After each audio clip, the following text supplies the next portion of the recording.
Good day po mga kaboks, kumusta po kayo? Ayan si Che at si Liam.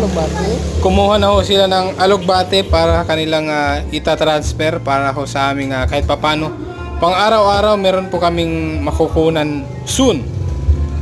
Ayan, nandito po pala kami mga kaboks sa bagong tirahan namin. Happy New Year pala. Bagong taon, bagong tirahan, bagong pag-asa.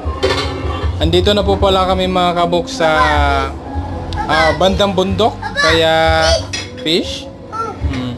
Kaya ayan, nakapagtanim na ho kami ng kahit papano mga gulay na pwede naming itanim. Ayan, kaya sinimulan na ho ni Chi ang pagtatanim para kahit papano meron na hong ngayong araw meron na hong maitanim o meron ng hintayin. Ayan, ito po pala ang paligid namin dito sa bandang kabundukan. Ingat po, salamat.